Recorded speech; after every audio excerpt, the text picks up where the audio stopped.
Assalamualaikum warahmatullahi wabarakatuh. Alhamdulillah wassalatu wassalamu ala rasulillah. Sekarang kita akan berbicara pasal ruhul mudarris, yaitu jiwa seorang guru. Bagaimana menjadi guru yang berkarakter. Materi pelajaran itu bisa sama, tapi yang penting adalah metode belajar atau metode pengajaran. Dan metode itu bisa bagus, tapi yang penting adalah guru itu sendiri. Dan guru itu penting, tapi yang jauh lebih penting adalah jiwa seorang guru. Jiwa seorang guru, ruhul mudarris. Guru itu bukan sekedar datang absen dan memenuhi target buku pelajaran yang akan diajarkan. Karena itu ada 4 hal yang harus menjadi jiwa seorang guru. Yang pertama, niat dan motivasi mengajar. Yang kedua, karakter dan sikap mental seorang guru. Dan yang ketiga, panggilan jiwa. Dan keempat adalah komitmen. Kita akan bahas yang pertama, yaitu niat dan motivasi menjadi guru. Tentu landasan niat adalah innamal a'malu binniyat. Segala amal-amal itu tergantung pada niatnya. Karena itu pasang niat, ikhlas karena Allah. Mengajar itu karena mencari ridho Allah. Yang pertama yang menjadi niat dan motivasi seorang guru itu, jadikanlah mengajar itu sebagai tempat belajar. Jadi yang pertama, belajar. Sebaik-baik cara belajar adalah dengan cara mengajar. Karena itu menjadi guru adalah belajar. Dengan belajar, dia akan membaca materi pelajaran yang akan diajarkannya. Dia membaca buku-buku penunjang. Kadang dia membuka dan melihat di YouTube tentang hal-hal yang memperluas wawasan dalam bidang yang akan diajarkannya. Belajar berbicara, berkomunikasi dengan anak didiknya. Awalnya mungkin canggung, lama-lama terbiasa berbicara, berkomunikasi dengan murid-murid. Bagaimana dia berkomunikasi satu arah, bagaimana dia berkomunikasi 2 arah, bagaimana dia bertanya, berdiskusi dengan murid-muridnya. Dia berdiri di kelas, kapan dia berdiri, kapan dia duduk, kapan dia menggunakan bahasa tubuh, menggunakan intonasi ketika berbicara, itu adalah termasuk bagaimana dia belajar. Dengan menjadi guru, dengan belajar, dia mengetahui bagaimana karakter anak-anak yang beragam, mengetahui psikologis masing-masing anak. Dia juga bisa mengatur kelas, menyusun bagaimana harusnya kelas itu mungkin bisa berjajar, mungkin bisa melingkar untuk duduk anak-anak. Maka ini adalah yang pertama. Niat motivasi guru yang pertama belajar.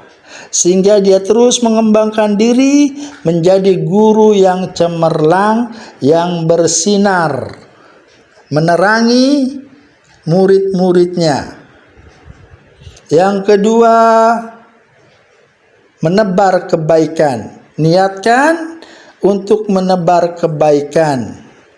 Karena pada hakikatnya dia sedang membangun suatu generasi yang tangguh.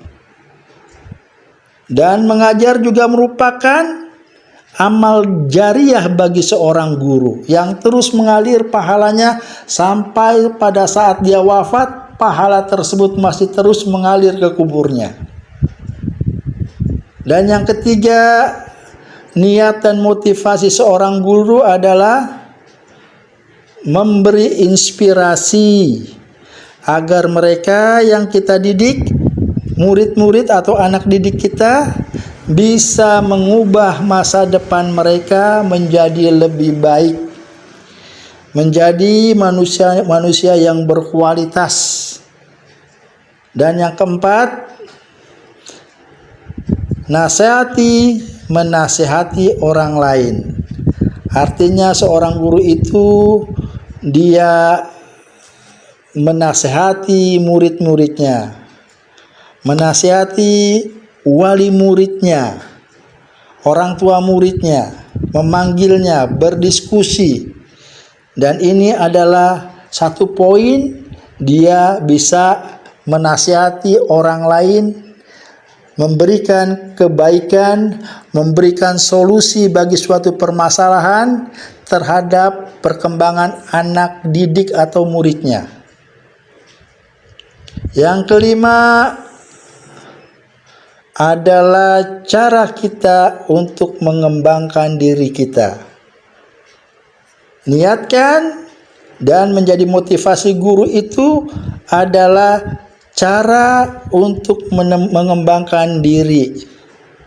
Dengan menjadi guru, dia mengembangkan diri, bisa menggunakan teknologi dan metodologi pembelajaran. Bisa juga dia membuat media pembelajaran dengan aplikasi, sehingga dia menjadi guru yang kreatif. Timbul kreativitas dalam mengajar. Dan yang keenam, niat dan motivasi menjadi guru adalah untuk memberi.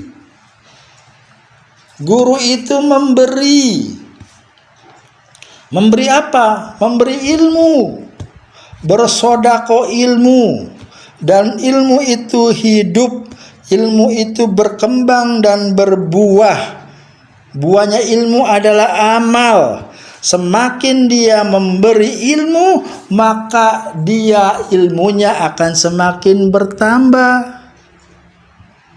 Ini satu-satunya yang ketika kita selalu memberi ilmu, maka ilmu itu semakin kuat, semakin bertambah, semakin berkembang pada diri kita. Dan yang ketujuh, niat dan motivasi menjadi guru adalah untuk ibadah. Untuk ibadah. Fokus atau konsentrasi dalam beribadah. Sama dengan mengajar, karena mengajar itu ibadah. Jangan lihat murid-murid kita sekarang. Mungkin ada di antara murid kita yang sulit diatur, yang nakal atau bengal-bengal. Kita tidak tahu mereka akan menjadi apa nantinya. 10 tahun, 20 tahun, bahkan 30 tahun yang akan datang, mereka bisa menjadi orang-orang sukses, bisa menjadi penguasa, pejabat, pengusaha, menjadi menteri atau presiden sekalipun. Maka di situ ada andil kita mendidik mereka. Maka pasang niat dan motivasi yang benar dalam menjadi seorang guru. Ini poin pertama. Semoga ada manfaatnya. Barakallahu fikum. Assalamualaikum warahmatullahi wabarakatuh.